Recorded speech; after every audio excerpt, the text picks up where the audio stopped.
vous ne ferez probablement pas partie de la NBA. La vérité est brutale. La NBA est l'une des plus grandes organisations du monde. Et elle est hors de portée de la grande majorité des basketteurs. Mais alors, qu'est-ce qu'on a besoin pour aller à NBA, être pro? Et surtout, comment l'avoir? Yo mon gars, c'est Seiko, j'espère que tu vas bien. Avant de vraiment commencer la vidéo, reste bien jusqu'à la toute fin pour la petite surprise pour toi. Bon, on est d'accord, le basket est l'un des sports les plus difficiles à pratiquer en tant que professionnel. Au basket, les équipes sont beaucoup plus petites par rapport au football américain, avec une minuscule quantité de 15 joueurs par équipe, soit 450 joueurs en NBA, contre 53 joueurs par équipe en NFL, avec environ 1700 joueurs en tout. Et je n'ai même pas encore abordé le sujet de la taille.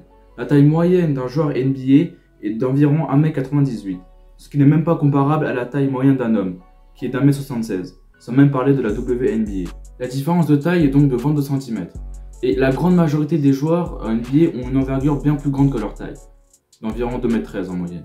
C'est vraiment dur de l'admettre, mais il faut s'abonner à cette chaîne pour kiffer le basket. Et aussi, la génétique joue un rôle si important dans les individus qui deviennent des joueurs NBA. Et aussi que leurs parents soient d'anciens joueurs NBA, mais bon, voilà.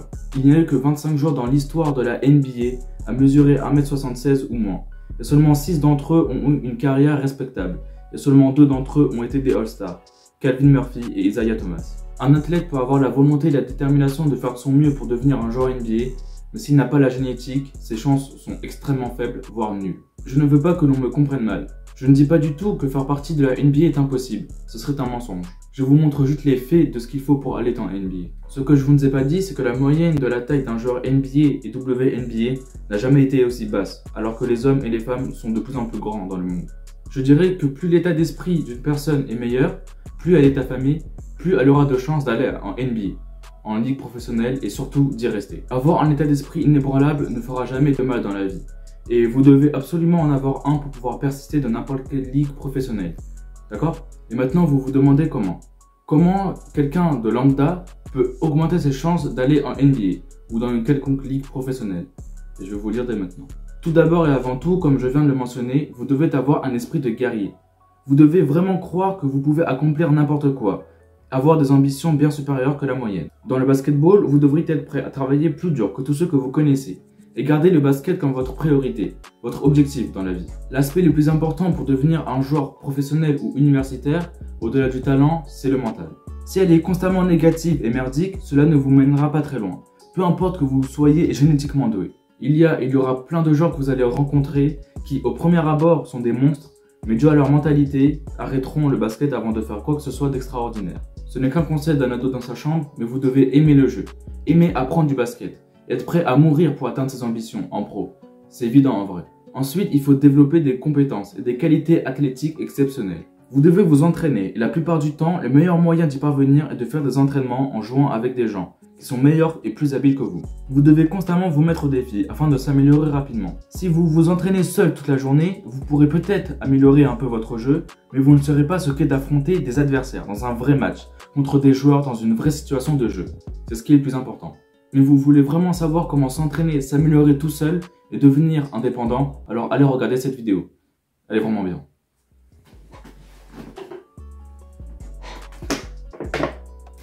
J'aimerais aussi dire que s'inscrire dans une équipe A sera très bénéfique, car vous allez jouer contre des gens meilleurs que vous, et vous pourrez améliorer vos compétences et apprendre de vos coéquipiers et entraîneurs. Et aussi, il est fortement recommandé de s'abonner à Seiko, c'est moi, et de participer à des camps et tournois pour être reconnu par les scouts, ceux qui repèrent les joueurs, les centres de performance, clubs pro, écoles de basket, etc. Le basketball universitaire est également excellent si vous travaillez assez dur sur vos compétences et vos résultats. Ou sinon les académies de basket, comme celle de Tony Parker ou ceux de votre ville. Si tu travailles assez dur sur tes compétences et que tu as réussi à mener ton équipe dans la compétition et que ton jeu est suffisamment reconnu, il est possible d'intégrer un club pro, vraiment. Mais c'est après être devenu pro que ce sera beaucoup plus difficile. Par exemple, Pro A, B en France, car c'est là que la génétique devient encore plus importante. Mais si quelqu'un est le meilleur joueur de l'équipe, de sa région, il peut avoir une chance d'être recruté par la NBA, ou un club pro très reconnu. Et bien sûr, jouer en division 2-3 départementale pendant trop longtemps diminuera considérablement vos chances d'intégrer le très haut niveau. Mais bien sûr, c'est encore possible si vous vous épanouissez et aidez votre équipe à remporter de nombreux succès. Quoi qu'il en soit, il faut être vraiment ambitieux et déterminé pour entrer dans la NBA. Et plus on avance, plus la génétique devient de plus en plus importante. mais il n'est pas impossible de réussir. Je le dis aussi parce qu'il y a plein d'autres ligues professionnelles que les gens ne regardent pas trop, car ils pensent que la NBA est la seule voie possible. Mais une autre voie est de jouer à l'étranger, ou en France pour les Français. Je dirais que presque tout le monde peut faire partie d'une équipe à l'étranger. Selon la ligue, s'ils suivent toutes les étapes avec l'amélioration de leurs compétences, les CV, les highlights à envoyer, les camps, tournois à faire pour être repérés et ensuite réussir ces tests. Croyez-moi, ce ne sera pas facile du tout et les joueurs devront encore travailler énormément.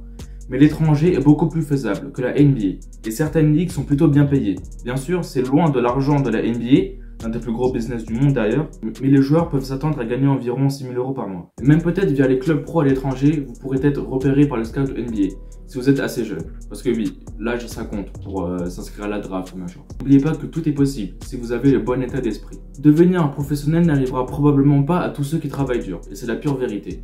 Mais tous ceux qui sont devenus professionnels ont forcément travaillé dur. Bien qu'il s'agisse de l'un des sports les plus difficiles à pratiquer, il existe encore tellement d'exemples de joueurs qui ont réussi à surmonter de nombreux obstacles pour entrer dans la ligue. D'ailleurs, écris rival en commentaire pour voir tous ceux qui sont restés jusqu'au bout. Parce que oui, maintenant que tu sais comment aller en NBA, tu deviens en quelque sorte un de mes rivals. N'oubliez pas que la rareté ne signifie pas qu'une chose est impossible, mais c'est que c'est cette rareté qui donne la valeur à cette chose. C'était Seiko, abonne-toi et va t'entraîner. Ciao!